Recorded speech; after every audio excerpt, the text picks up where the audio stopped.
Hello my dear friends, मैं anal sir आप सभी लोगों का आपके अपने चैनल एडीएम एजुकेशन हब में पुनः एक बार स्वागत करता हूं। दोस्तों, कल तक यानी हम अपने पिछले वीडियो में हम लोगों ने देख लिया था वैदिक कालीन एजुकेशनल डेवलपमेंट वाले पोर्शन को हम लोग लेकर के आगे बढ़ रहे हैं। उसके अंतर्गत हम लोगों ने वैदिक कालीन एजुकेशन, बौद्धकालीन एजुकेशन, इसके साथ ही साथ मध्यकालीन एजुकेशन या मुस्लिम कालीन एजुकेशन तक हम लोगों ने अलग अलग वीडियो में पढ़ाई कर ली है। उससे संबंधित विभिन्न प्रकार के प्रश्नों की जानकारी हमने आपको प्रदान कर दी है और आप लोगों ने भी पेपर जब सॉल्व किया होगा तो उम्मीद है कि आप लोगों को उन जो भी हमने आपको वीडियोस प्रोवाइड किए हैं उन वीडियोस को देखने के बाद और पीडीएफ को पढ़ने के बाद आपका एक भी क्वेश्चन गलत नहीं हुआ होगा और वो गलत होगा भी नहीं, इसकी मैं पूरी उम्मीद करूँगा। ठीक है, चलिए आज के वीडियो में हम लोग देखेंगे, चूँकि अब मध्यकालीन के बाद क्या आ जाएगा, आधुनिक काल या फिर एक तरीके से अंग्रेज़ों का पीरियड अब स्टार्ट हो जाएगा। यहाँ से हम लोगों ने एक वीडियो में ये भी देखा था कि 1813 तक 1498 से लेकर के हमारा एजुकेशन सिस्टम किस तरीके से आगे बढ़ा और आ करके 1813 के पहले जो भी चीज़ें हुई शिक्षा के अंतर्गत उसके बारे में हम लोगों ने पूरी चर्चा कर ली थी। आज हम लोग इस वीडियो में चर्चा करेंगे 1813 और उसके आगे का शिक्षा का विकास, कैसे किन किन संदर्भ में परिवर्तन हुए, चेंजेस हुए और हमें कौन कौन से पॉइंट्स को बहुत अच्छे तरीके से पढ़ना है जिससे कि हमारा एग्ज़ाम क्लियर हो सके। ठीक है, चलिए आइए देखते हैं। सबसे पहले हम लोग बात करेंगे 1813। ठीक है, 1813 का इतिहास इतना है कि 1813 में अंग्रेज़ों ने, चूँकि 1600 में अंग्रेज जो है भारत में आ चुके थे, ईस्ट इंडिया कंपनी की स्थापना कर लिए थे।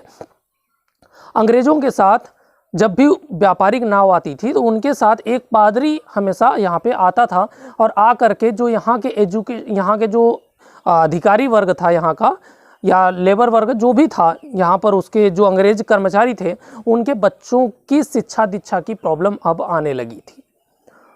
फिर उन्होंने क्या किया, कुछ विद्यालयों की स्थापना और धीरे धीरे एजुकेशन के ऊपर काम करना शुरू किया था, लेकिन भारतीय शिक्षा के ऊपर बिल्कुल भी काम नहीं किया था। उन्होंने भारतीयों के ऊपर बिल्कुल भी ध्यान नहीं दिया था। तो 1813 में जब बहुत ज़्यादा भारतीयों ने विरोध करना शुरू किया तो 1813 में एक चार्टर एक्ट आया जिसको हम चार्टर एक्ट 1813 के नाम से जानते हैं। ठीक है, चार्टर एक्ट,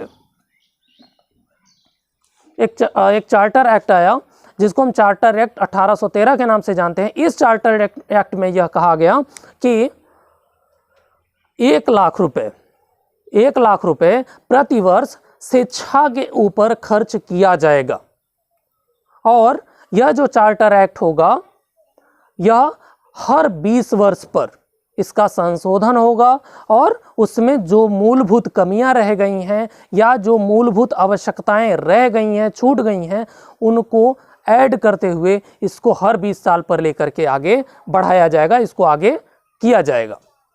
तो ये चार्टर एक्ट की थोड़ी सी हिस्ट्री थी। तो चार्टर एक्ट के अंतर्गत जो 1813 का था, 1813 में यह कहा गया कि शिक्षा पर जो है 1 लाख रुपए प्रति वर्ष व्यय किया जाएगा। लेकिन यहीं पर एक हल्की से मिस्टेक हो गई कि जो 1813 में चार्टर एक्ट तो बन गया, शिक्षा के ऊपर कितना धन खर्च किया जाएगा यह भी तो तय हो गया, लेकिन यहाँ पर एक चीज़ मिस रह गई कि यह जो 1 लाख रुपए खर्च किया जाएगा, क्या यह भारतीय शिक्षा पर खर्च किया जाएगा या फिर ब्रिटिश कालीन एजुकेशन सिस्टम पर खर्च किया जाएगा, यानी ब्रिटिश जो अंग्रेजी शिक्षा पद्धति है या अंग्रेजी शिक्षा प्रणाली है उस पर खर्च किया जाएगा या भारतीय शिक्षा प्रणाली या भारतीय शिक्षा पर खर्च किया जाएगा।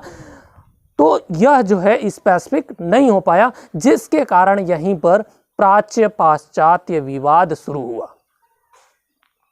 क्या शुरू हुआ? प्राच्य पाश्चात्य विवाद। किस लिए शुरू हुआ?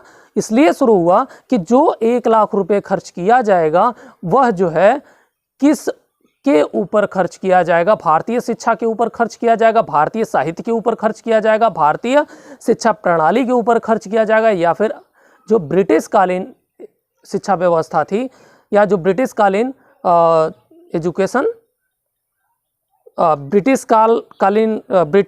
ब्रिटिशर्स के जो बच्चे थे उनको शिक्षित करने के लिए उनके ऊपर इस पैसे का खर्च किया जाएगा। तो यह जब फिक्स नहीं था, इसी के कारण प्राच्य पाश्चात्य विवाद शुरू हुआ था। ठीक है, ये हो गया आपका 1813। फिर 1813 के बाद जब प्राच्य पाश्चात्य विवाद शुरू हो गया और धीरे धीरे ये चलता रहा, 20 वर्ष बाद 1833 में जब चार्टर एक्ट 1833 आया, 1833, देखिए एक क्रोनोलॉजिकल वे में अब आपको बताते चलेंगे कि किस सन में क्या हुआ है, और जो जो इम्पोर्टेंट क्वेश्चन होगा इससे वो भी हम आपको बताते चलेंगे। ठीक है, प्राच्य पाश्चात्य विवाद कब शुरू हुआ, क्या था प्राच्य पाश्चात्य विवाद, ये आपको पता होना चाहिए और वो हमने आपको बता दिया। ठीक है, 1833 में क्या हुआ कि प्राच्य पाश्चात्य विवाद तो खत्म नहीं हुआ था, तो जब ये आया चार्टर एक्ट 1833 आया, तो इस समय जो शिक्षा के ऊपर धन व्यय किया जाना था वो प्रतिवर्ष 1 लाख से बढ़ा करके 10 लाख कर दिया गया।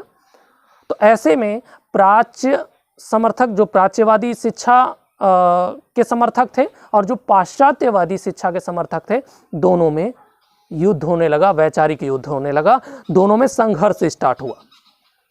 जब यह संघर्ष बहुत ज़्यादा बढ़ गया, बहुत ज़्यादा, तो उस समय 1834 में लॉर्ड मैकाले को नियुक्ति किया गया। लॉर्ड मैकाले आए, तो लॉर्ड मैकाले ने क्या किया कि जो हमारा पाश्चात्य शिक्षा व्यवस्था थी उस पर बल देने के लिए ये प्रेशराइज, मतलब एक तरीके से इन्होंने कहा कि पाश्चात्य, ये जो 10 लाख रुपए हैं, ये 10 लाख रुपए किस पर खर्च होंगे, पाश्चात्य शिक्षा पर। तो प्राच्य और पाश्चात्य में दोनों में विवाद तो समाप्त हुआ ही नहीं। पाश्चात्य वाले तो खुश हो गए कि चलो ठीक है, ये जो है अंग्रेजी शिक्षा के ऊपर ज़्यादा बल दिया जाएगा, ऐसा जो है लॉर्ड मैकाले ने कह दिया। लेकिन जो प्राच्य शिक्षा की मांग कर रहे थे उनको सेटिस्फैक्शन नहीं मिला। तो ये युद्ध, ये जो मानसिक तनाव था, ये जो संघर्ष था, वो समाप्त नहीं हुआ। लॉर्ड मैकाले ने कहा, लॉर्ड मैकाले से क्वेश्चन